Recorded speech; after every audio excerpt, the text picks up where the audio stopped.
Hello and welcome to CGTN. Perhaps no place shapes Asia's weather quite like the Qinghai-Tibet Plateau. This vast area of land has been given names such as the third pole or the roof of the world. It's home to stunning natural beauty and rich biodiversity. It's also the birthplace of some of Asia's greatest rivers. For decades, the Qinghai-Tibet Plateau has drawn some of China and the world's leading climate scientists who are only able to work here during certain months of the year. Its harsh and dangerous environment and its dimensions mean so much more remains to be found out about this region. We are located in a county called Yadong, which is on the southern tip of China's Tibet Autonomous Region. We're going to talk more about the area, the location, a little bit later. But first of all, let me introduce my guest today, Dr. Yang. Doctor, thank you so much for joining our show. Nice to be here. So we're seeing your team is working behind us. Yeah. First, can you introduce a little bit about yourself and your team to us? Yeah, I'm a professor from Tsinghua University, and actually I have studied Qinghai-Tibet Plateau climate for about 18 years, and my research interest is meteorology and hydrology. Yeah. Professor, this is your team working behind us. This is a simple but practical climate monitoring station. Yeah. Can you tell us a little bit about your topic? I know you study, let me get this right, atmosphere water vapor exchange. Yes. Here we set up the weather stations actually along this valley. This valley is about 40 kilometers, and we set up about 10 rain gauge stations, and also set up several GPS stations to measure the water vapor. Yeah, like this. Yeah. So, as I promised to our audience, we're going to talk a little bit about our location. Why did you choose here, Yadong County, Okay. as a kind of a starting point of your research? Okay. So actually, we come to Yadong 60 years ago. Wow. When there was an earthquake, and I had a student who is a local Tibetan people, so we come here to see How his family was doing. Yeah, how his family. Then we happened to find that the water vapor transport is very strong in this region.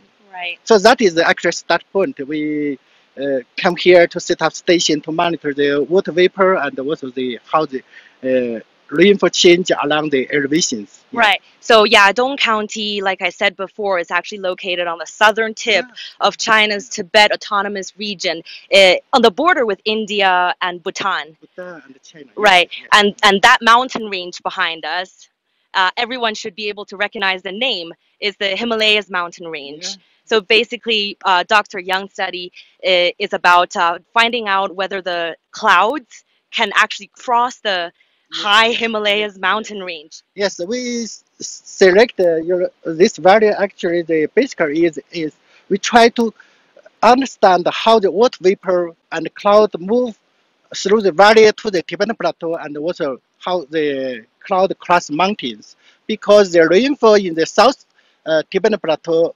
is mainly caused by the water vapor from the South Asia, particularly in summer season. Yeah. The rainfall Rainfall in South Tibet Yeah. is actually caused by the clouds crossing the Himalayas. Yes, yes. Okay, and why is it important? Why did you, when you started this project, why did you think it was necessary? Well, actually, for the Tibetan Plateau, it plays a multi-function. For example, it provides water resources to surrounding regions, Right. and also it plays a major role in the weather forecasting in East Asia. Right. So there actually is a long history to study the Tibetan Plateau hydrology and meteorology. So the Tibetan Plateau is actually where Asia and China's weather is made. Yeah. And Yeah, but so far the current climate model and the weather model has big errors. Particularly, these models give too much precipitation, and also the air temperature predicted is too low. So that actually is my interest. I try to understand. I try to improve it. okay, so there are actually flaws in the current model of weather yeah, forecast, and you're trying to refine the current model. Yes, exactly. That's a simple way to put your research, but it's actually so much more complicated than just that. Yeah. So we actually try to find a breakthrough point, Right. because the process in the Tibetan Plateau is very complex. It includes the hydrosphere, cryosphere, that is well known, and also ecology. Anyway, this multi-sphere interaction area, Right. it's difficult to find a breakthrough point. For us, because of my experience, we suppose maybe the water vapor transport from the South Asia is a key point. Yeah, that's Right. why. Professor, do you have your phone with you? Because I saw you Yeah. take a video of the clouds moving across the Himalayas yesterday. Yes. I just want to show our audience that video that you took yesterday, because it's I think that very... is amazing. Actually, I was astonished 6 years ago when I first Right. come here, and yesterday we took another video here. You can clearly see the water vapor movement. Right. Right? If we could just take a look at this Okay. video. So you don't need a flash shot, but you can see Right. the cloud moved very rapidly. This actually is Himalaya mountain, and this side is South Asia. So you can see the the cloud movement.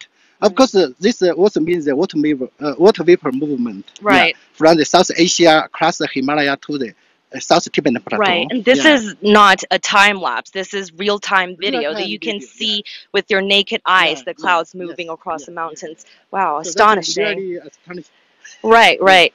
Professor, I'm interested in finding out what your team is doing behind us, so can we just go take a look? Okay. But before that, let me just remind our audience, I have my phone with me, so if you have any questions, feel free to leave us a comment online, and I'll have Professor Dr. Yang Kun try to answer those questions that you have. So let's go take a look. Yeah. And a little reminder to our audience, the video is probably going to be a little shaky because as we're seeing, the terrain here is actually quite rocky and bumpy.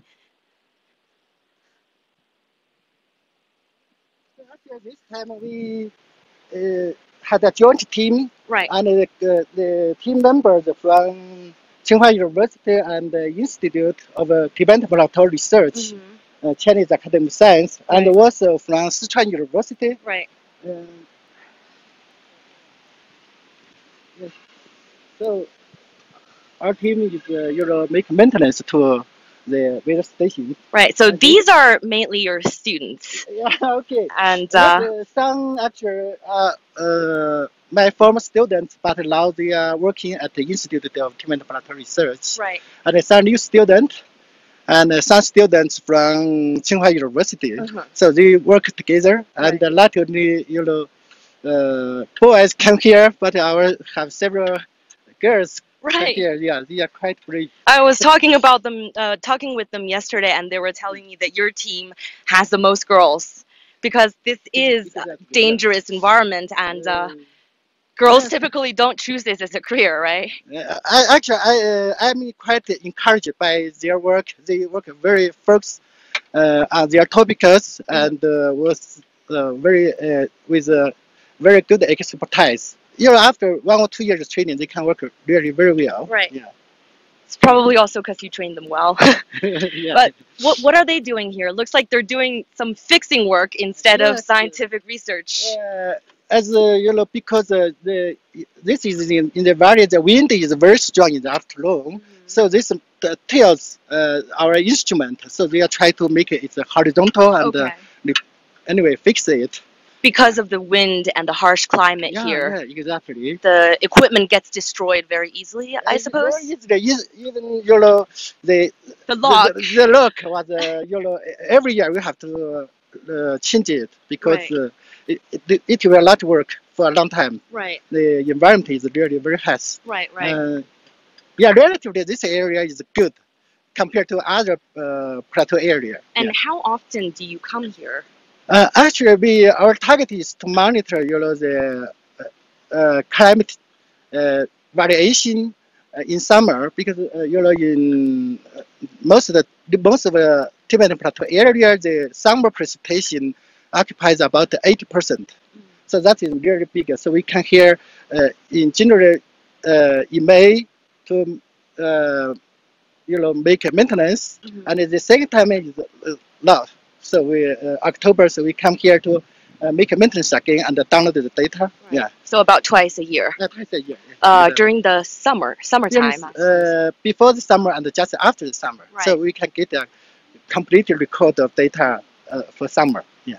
So it's early autumn right now, and it's already gotten pretty cold in this area. Yeah. Right. Right. Exactly. So, Doctor, can we go check out what the girls are doing? Yeah. Right. We have downloaded the data. So this is a simple ring gauge. Okay. But we have another ring gauge, so we can make the comparison, particularly to calibrate this simple ring gauge. What data? What kind of data does this measures the precipitation every 30 minutes. Yeah. So every year we download the data twice here. So for example, in this station, what's the precipitation amount? For 300. Can somebody tell us what you're doing? Yeah, we are collecting the rainfall data. 300. Yeah. Rainfall, data on rainfall. So does it fall into this tube? Yeah. And then why can't you just download the data from Beijing? Why do you have to physically come to the Qinghai-Tibet Plateau in order to collect these data? Because this ring gauge, we have to collect the data through this version of Hubble. Yeah, because this version of this kind of the ring gauge is Hubble ring gauge. So we have to collect the data through the through this kind of how to say. Maybe Actually, Dr. Yang can help out. I can answer this. This is a weather stations. Basically, this instrument, the data can be transferred to Beijing through wireless. But for this simple instrument, we deployed about 20 along the valleys and also on the Tibetan Plateau. So, in general, we couldn't find the wireless signal. So we have to come here twice to download the data and at the same time make the maintenance. Right. So. But you were also saying yesterday that there is a huge amount of data that's kind of impossible to. Oh yes. We also have the turbulence measurement. In that case, every 1 second we have 10 data. So it's not possible to transfer through the wireless. And also we have the GPS data that is sampled every second. Right. Also the data size is too big. Right. Yeah. Professor, how does your study benefit real people? Like, you're not just working in an ivory tower. Why should ordinary people like me care about what you're doing? Wow, that is a big issue, actually. For the early time, people started Tibetan Plateau because they think the Tibetan Plateau provides water resources, and also it's the upstream of East Asia. So the condition in the weather condition in the Tibetan Plateau is really very key to the weather forecasting in East Asia. So far, it is still these two topics are still very important. But for me, we actually care more about local people. There are big change in environment and the climate, like most of the lakes expanded, and the total area expanded by 30%. So that's a really big change. And also glacier changes very rapidly. So we try to understand why this environment changed so rapidly and how what's their future. So that is one of my major interests. And also we try to improve the weather forecast model. At least we don't do weather forecasting, but we can provide some technique. We try to improve it in future. Because the Qinghai-Tibet Plateau is on the forefront of the climate change, of global warming. So it does carry significance to global climate and global weather. Right. Okay. So, Professor, this is a rainfall gauge. Yes. So this measures the level of rainfall in this particular area, and that measures, I suppose, wind speed? Wind speed, yeah. Right. So you're basically trying to find out the relationship between speed. Is that it? This, how to say, when the water vapor transfer from the valley, from the south to the north into Tibetan Plateau, the some water vapor will condense and form the precipitation. Right. So we try to understand how much water vapor is transported from the South Asia to to South Tibet. In this case, we need the wind speed. That is very important. And also along the transport, the rainfall changed with the elevation. There are some, hypotheses say, let me say, some assume the rainfall increase with the elevation. Right. But in some region, it's the rainfall is observed to decrease with the elevation. But for this valley, actually, we found the rainfall first increase with the elevation, but at 3,600 meter elevation, the rainfall reached the maximum. Okay. Actually, it's 3 times larger than on the Tibetan Plateau. Most rainfall on 3,600 meter elevation. Yes. Right, yes. and we're now located at around 3,000 meters above 3,000 meters above sea level. Yeah, above sea level. So here the rainfall is 300 millimeter, but at 3,600 meter above sea level, yesterday we found the rainfall is about 500 millimeter. Right. But at just on the Tibetan Plateau, the rainfall is about 170 millimeters. Right. So the rainfall change is really very big. Without our observation, we don't know this kind of change. Mm-hmm. Professor, we talked about the Qinghai-Tibet Plateau with a vast area of land. How much of the Qinghai-Tibet Plateau has been documented with this level of detail? Well, actually,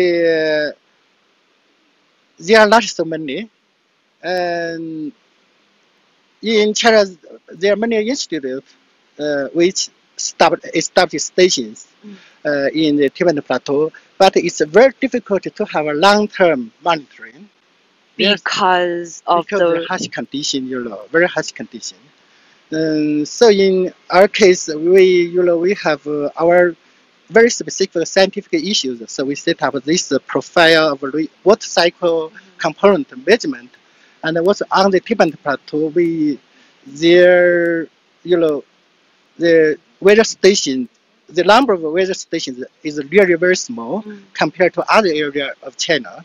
So far we try to enhance, this measurement.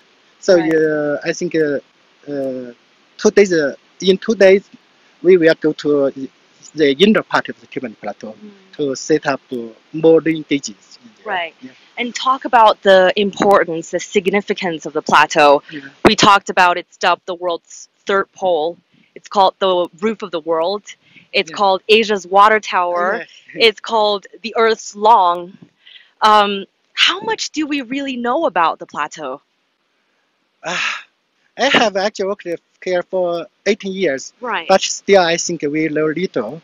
The Tibetan Plateau is so huge, actually. The South Pole is so huge, but the weather stations is so limited. So we have to highly rely on model, like climate model and also satellite remote sensing.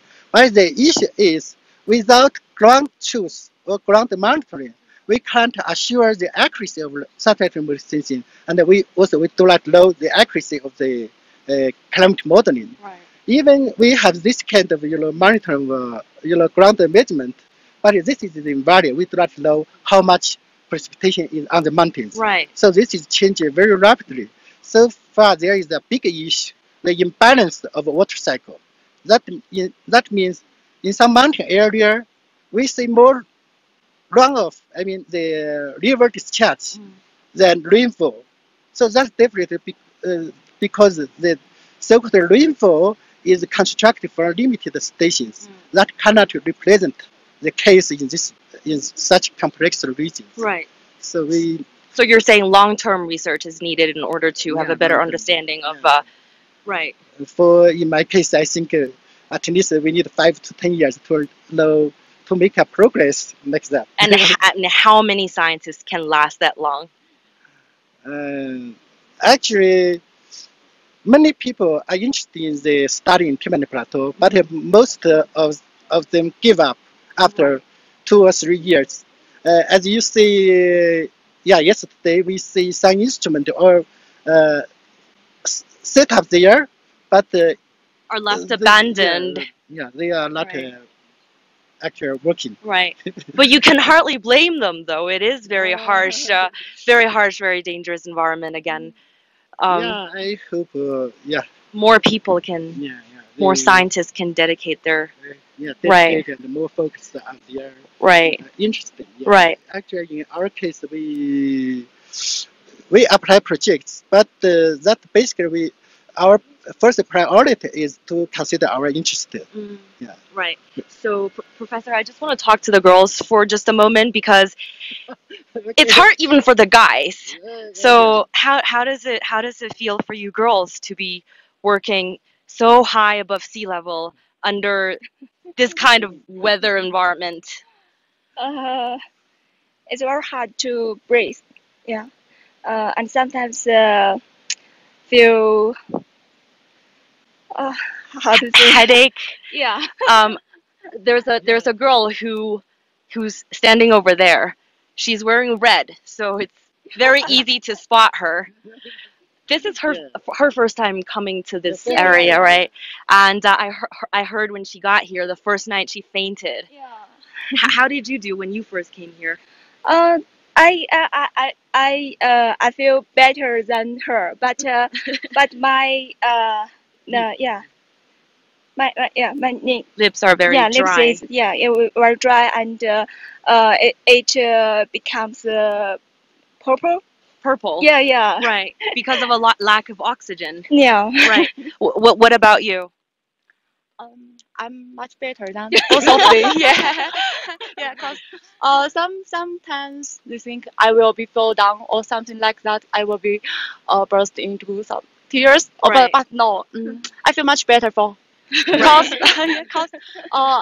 Good cause for my you. home cause good for me and cause my hometown is very close to here. Right, you're from Chongqing. Yeah, I'm from Chongqing. Yeah, cause my hometown is very close to here, so I feel much better.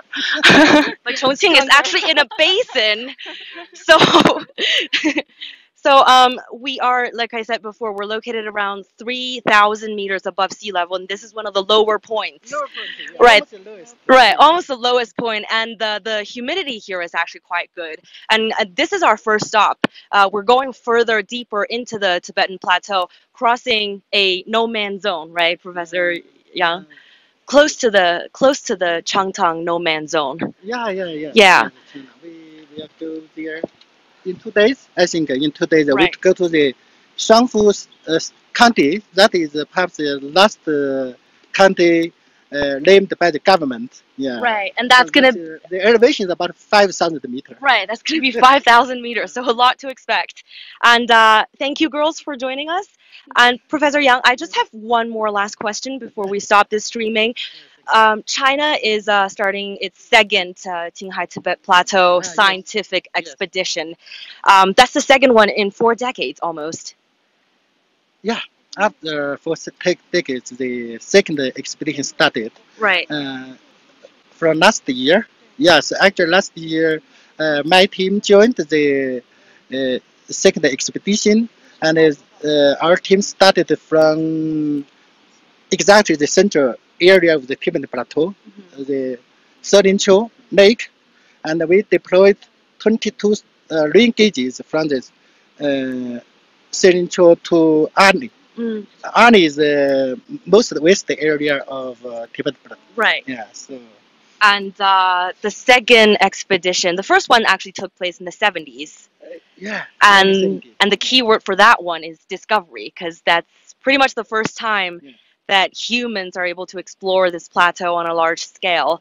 And you were telling me yesterday that the second expedition is about to change, to find out how this vast area, the Tibetan Plateau, has changed over the 4 decades. But as we talked about before, some of the places that we're going to in the next few days are actually no-man's zones, little touched by human activity. So you'd be kind of hard-pressed to talk about changes in those areas because we really honestly know very little, next to nothing about those areas. I think the major target of the second expedition is to find the change since the first expedition. And there are some big changes actually in the environment and the climate. But for some low monsoon area, actually we have very little information in 1970s. So actually this time our field work actually still I think it should be defined as a finding. We're trying to find new things in climate, in lake, and in hydrology actually. Right. Last year, after last year's expedition, actually we found some strange phenomena that is beyond our previous understanding. For example, the rainfall is supposed to decrease from the southeast to northwest, but actually on the way it's about 1,500 kilometers. We found the rainfall variation is quite big. Right. Around the way. These are quite detailed data, yeah. and I'm sure they're going to support other scientific research other than weather. For example, they're going to support research on glaciers and the soil. Yeah, and lakes. Yeah. Currently, a big topic for the Tibetan Plateau study is the lake expansion. Right. And for example, the Solincho Lake was the second largest in the Tibetan Autonomous Region, and the Lamchu Lake was the biggest one. But so far, the situation changed. Solincho Lake was the biggest one. It's increased by 1/3. Now the area is about 2,300 square kilometers. Right. That is a very big area. Right. But the Lamcha Lake is still keep about 2,000 square kilometers. Right, right. So talk about change. Yeah, That's change. another thing that Another thing. that makes this research on this in this region so difficult is the change, because it's constantly changing. Yeah. So we don't know when it will stop. Right. Actually. Right. Because this kind of change has a big impact to the local people. Some bridge, some road are flooded due to the lake elevation, lake level rise. Local people referring to the Tibetan nomads.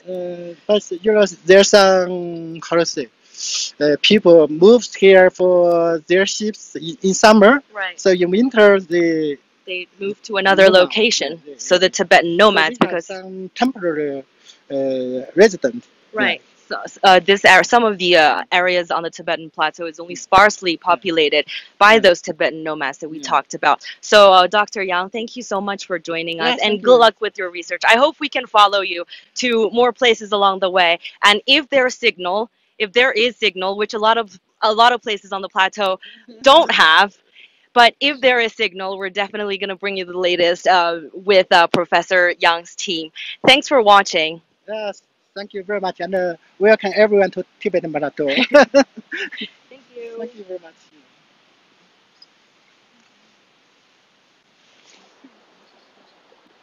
Finished? I think so. Okay.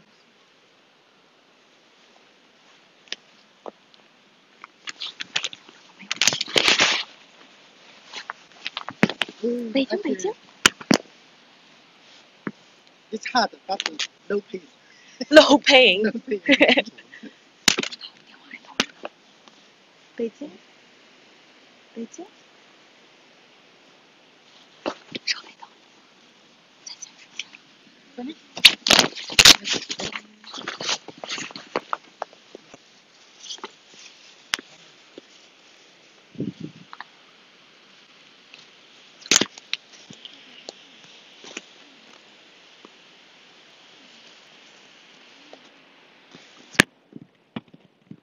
哎，你好，张老师。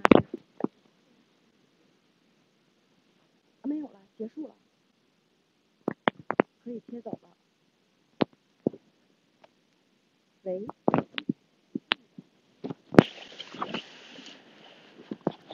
对，结束了。